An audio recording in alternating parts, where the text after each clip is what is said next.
So இப்போ third வந்து பார்த்திங்கன்னா நமக்கு சீனியர்ஸே நிறைய பேர் செஞ்சுருப்பாங்க ஸ்கோரிங்.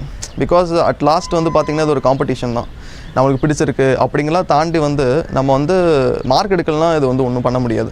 நிறைய பேர் எனக்கு பேரே விருப்ப பாடம் தான், ஸோ விருப்பம் உள்ளதை எடுப்பாங்க. பட் ஆனால் அதில் மார்க் வராது சில டைம். ஸோ அந்த மாதிரி டைமில் வந்து பார்த்திங்கன்னா அது வந்து கொஞ்சம் ப்ராப்ளம் வரும். நிறைய பேர் மாற்றிருக்காங்க செகண்ட் அட்டெம்ப்டில் தேர்ட் அட்டெம்ப்ட்லன்னு. ஸோ அதெல்லாம் பிரச்சனை. இப்போ நீங்கள் வந்து இப்போ ஹியூமனிட்டிஸ் ஓரளவுக்கு எப்போயுமே டீசெண்டான மார்க் வரக்கூடிய ஒரு ஏரியா தான். ஆக்சுவலாக நீங்கள் யூபிஎஸ்சியோட ஆனுவல் சர்வே எடுத்து பார்த்தீங்கன்னா எல்லா சப்ஜெக்ட்ஸ் ஆப்ஷனலுமே ஒரு பர்டிகுலர் பர்சன்டேஜ் கிளியர் பண்ணிகிட்டே தான் இருக்காங்க. எதுவுமே கம்மி குறைச்சல் கூட அப்படின்னு கிடையாது. பட் ஸ்டில் நீங்கள் வந்து கொஞ்சம் நீங்கள் எதுக்கு உங்கள் ஓகேவாக இருக்கோ அதை நீங்கள் எடுத்துக்கணும், அதான் ரொம்ப இம்பார்ட்டண்ட்டு. ஸோ அதுக்காக இந்த சீனியர்ஸ் கைடன்ஸு நான் ஒரு மாதிரி பேசுகிறோம் இல்லையா, இந்த மாதிரி டாப்பர்ஸோட வீடியோஸ் நல்லா பாருங்கள், அவங்க சொல்லுவாங்க ப்ரோஸ் அண்ட் கான்ஸு. இப்போ நானும் ஷேர் பண்ணுறேன் கொஞ்சம். பொலிட்டிக்கல் சயின்ஸ் வந்து எப்படி எடுக்கலாமா இல்லையா, அது வந்து என்ன மாதிரி நான் ஷேர் பண்ணுறேன்.